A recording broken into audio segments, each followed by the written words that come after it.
Pisces, tignan po natin kung ano ang mensahe regarding your kaperahan ngayong October 2023. So, mag-send muna po tayo ng positive energy regarding your finances, your life. Solve na yung mga problema. Big amount of money ang paparating sa iyo, Pisces. So, tignan po natin kung ano ang mensahe. Kuha muna po tayo mula sa ating mga archangels. Tignan po natin. We have brilliant idea. Mula po ito kay Archangel Uriel. Sabi sa'yo dito, yes, your idea is divinely guided. Please take action to bring your idea to fruition. So, kailangan nyo na daw pong umaksyon dito kung ano man yung maiisip ninyo. Pero syempre, pagplanuhan nyo pa rin yan. Pisces, wag naman po kayong pabigla-bigla. Okay? Kailangan pinag-iisipan pa rin natin yung mga kilos natin. Pero yung mga naiisip mo daw po, ayan, planuhin, aksyonan mo siya. Kasi pwedeng yan yung magbigay sa'yo ng magandang kinabukasan or para ma-enjoy mo yung life mo ngayon. Tignan po natin ano ba yung current financial status, energy po, spirit guide. Tignan natin kamusta ang energy. Mayroon tayo ditong breakthrough, epiphany. Lagi talaga tong lumalabas. Even kay Cancer, lumabas to. We have rejection, loss, fragmented. Okay. So, after nyong ma-reject, okay, may breakthrough na paparating sa inyo.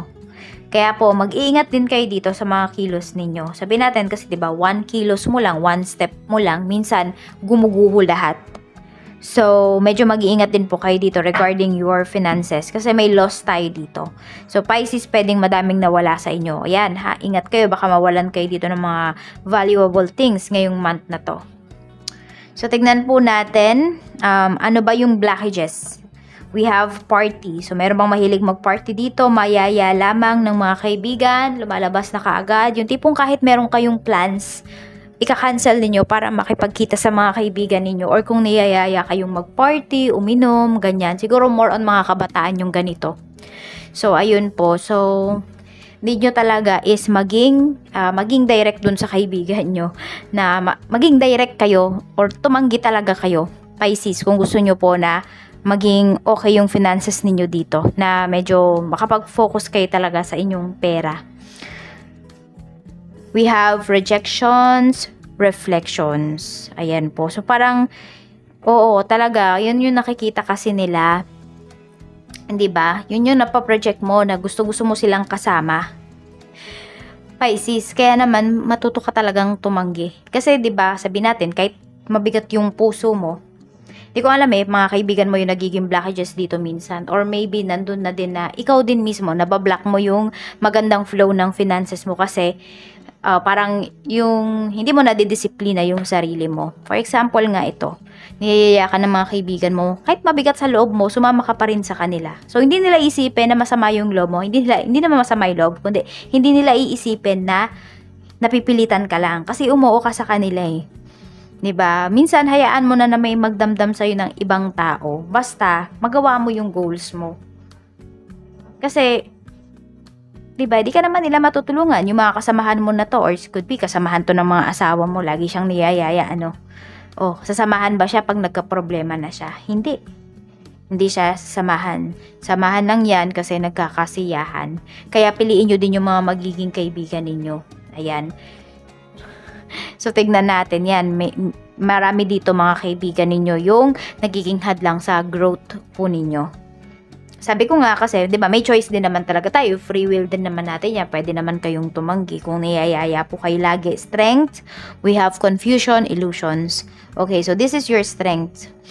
Marami po sa inyo, Pisces, is yung inyong mga dreams. Ayan, pag kunwari nag-i-imagine kayo, nangyayari talaga siya.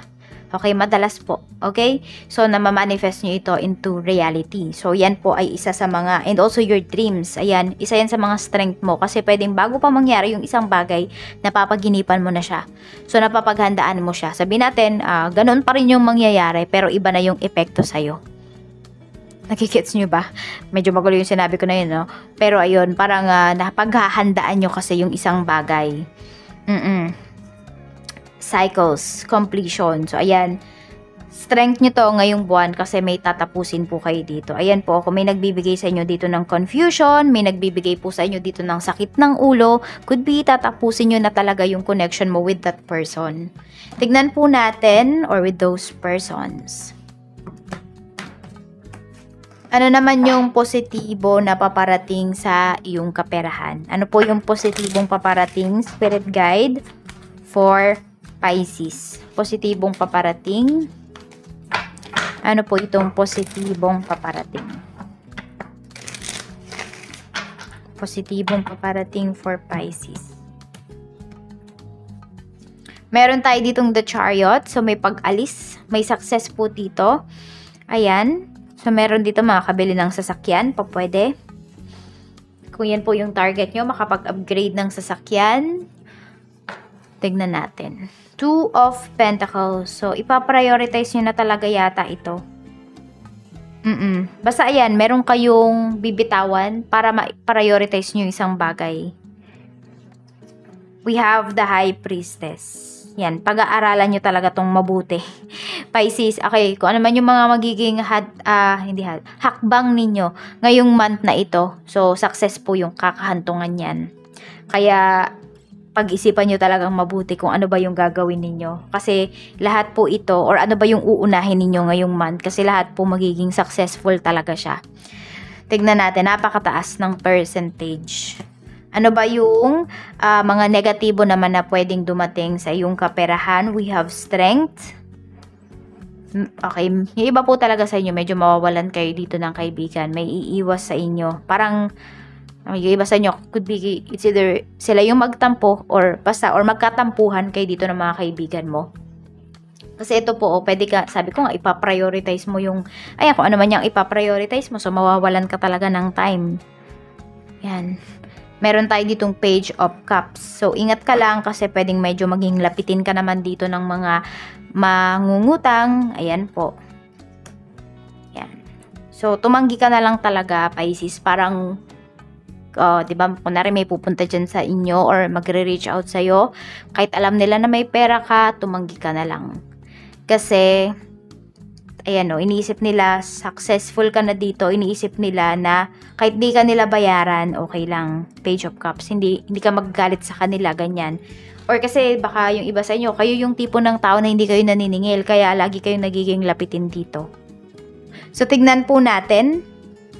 Okay, ano ba yung other source of income na pwede mong pagkakitaan na makakatulong po sa'yo? We have 10 of Swords.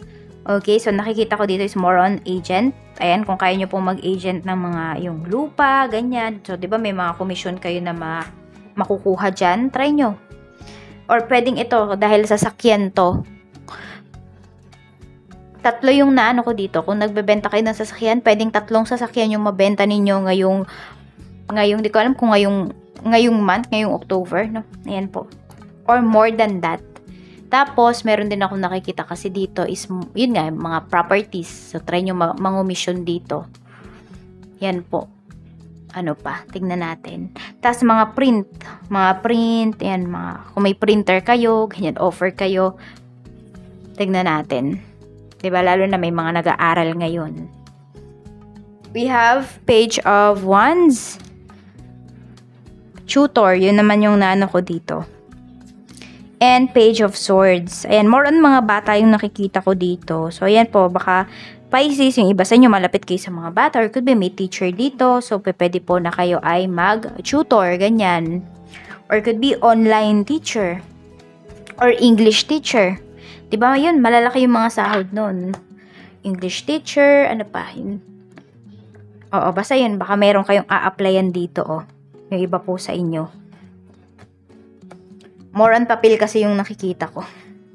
So, tignan po natin, ano pa yung mensahe. Mga tao naman na naninira sa'yo. King of Cups could be a water signs din. Ayan, kapwa mo water signs to. So, pwede nga na mga kaibigan mo yan. Pwede rin na ikaw to mismo. I mean, hindi mo naman sinisiraan yung sarili mo. Pero, pwede po na may mga decisions ka na hindi talaga tumutugma dun sa mga, sa mga nangyayari sa life mo or sa finances mo. We have Six of Swords. Okay, so isang tao to na, na parang lumayo sa'yo or malayo sa'yo. As in, malayo sa'yo ay mga, kunwari, kamag-anak mo na nasa ibang bansa. Ganun. Or we have the Star. Okay, mga kamag-anak mo to, Pisces, na nasa, ano ninyo, nasa, kunwari, nasa Pinas. Na mga kamag-anak mo or pwedeng mga nasa ibang bansa. Ganyan, vice versa. So, yan po yung mga naninira sa'yo. So, tignan natin. Okay. Mga tao naman na pwedeng makatulong sa'yo. We have 5 of Cups. So, isang tao na pwedeng nasaktan ka. Hindi ko lang alam kung sa paanong paraan ka matutulungan ng tao na yan. Pero siguro babawi sa'yo yan. We have the Tower. Yan po. So, meron ba dito nagtatrabaho sa hospital? Or it could be anumang agency ito or anumang tong, ayan o. So, iba po sa inyo yan. Mga kasama nyo sa trabaho or pwedeng isang tao na nakasakit sa'yo na gustong bumawi sa'yo. Yan, isipin mo na kung sino yan. We have 6 of Wands. Isang tao din po na parang matagal na talaga kayong walang communication. So, pwedeng yung nakasakit talaga sa'yo. Meron din ako nakikita dito, could be an ex.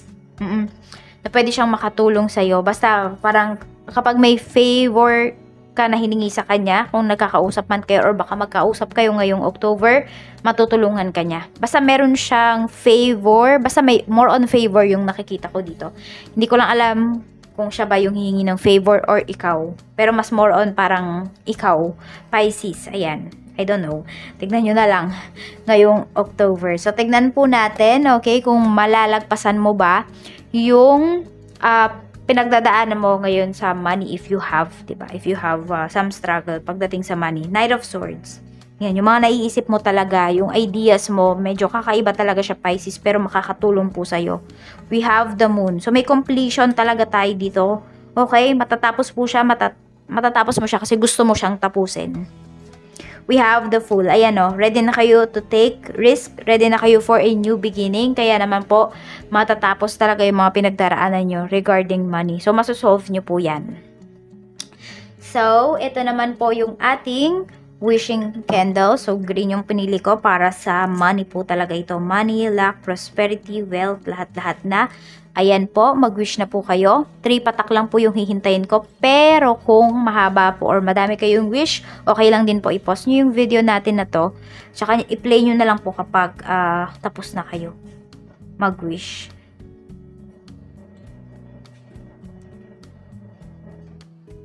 Two.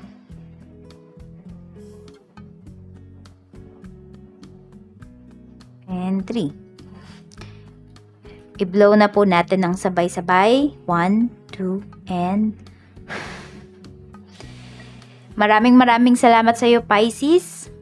Tandaan mo na ngayong buwan, siksik, liglig, at umaapaw ang blessings na iyong marireceive. At kung hindi nyo pa po pala, or gawin nyo pala ngayong October 1, yung ating cinnamon. Okay, yung pag-blow ng cinnamon sa front door po ninyo.